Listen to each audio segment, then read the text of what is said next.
اللہ نے ایک ظالم کے اوپر دوسرے ظالم کو مسلط کیا ہے. فی الحال بعض مسلمان ایران کو ہیرو سمجھتے ہیں.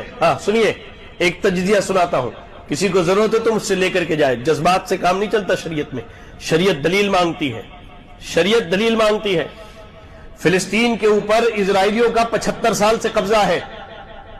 1,40,000 مسلمانوں کو انہوں نے قتل کیا 75 سال میں, اور 50 لاکھ مسلمان وہاں سے ہجرت کرنے پر مجبور ہوئے ہیں. جی 75 سال میں.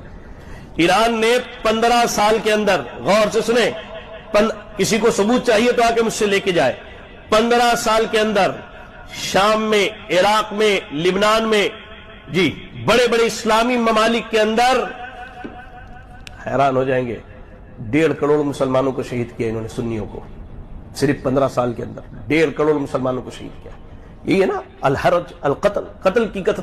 ارے مرنے والے کو یہ نہیں معلوم کہ کیوں مارا گیا, مارنے والا یہ نہیں جانتا ہے کہ وہ کیوں قتل کر رہا ہے.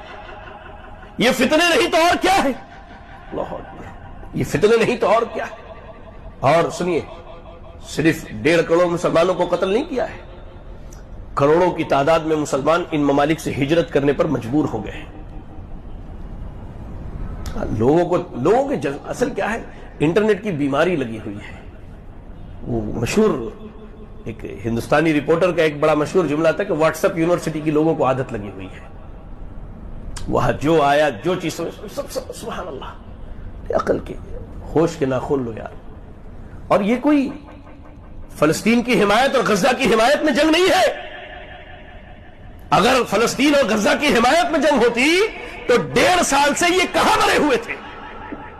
آپ کو معلوم ہونا چاہیے, عالمی سیاست کی بات بتا رہا ہوں, آپ کو معلوم ہونا چاہیے کہ یہ جنگ ایران کی اپنی بقا کے لیے ہے.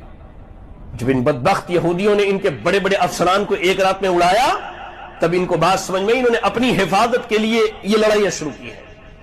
ورنہ احمدی نژاد ایران کا سابق صدر کہنے والا ہے کہ ہم نے افغانستان میں, ہم نے لبنان میں, ہم نے سیریا میں, ہم نے فلاں جگہ امریکہ کی مدد کی, اور آج امریکہ نے ہمارے اوپر جنگ مسلط کر کے رکھا ہے. کیا بات کرتے ہیں, کیا معلوم ہے لوگوں کو. یہاں 2-4 اخبار کے کٹنگز پڑھ لیے اور 4-6 لوگوں کے میسیجز دیکھ لیے, 2-4 جذباتی تحریکی اور یہ ہمارے یہاں کی اخوانی اور مودودی حضرات کی باتیں سنی اور بڑے علامہ بنے پھر رہے ہیں. بات سمجھو, اللہ کے نبی صلی اللہ علیہ وسلم نے کہا کہ قیامت کے قریب فتنوں کی کثرت میں قتل کی زیادتی ہوگی, اور آج ناحق خون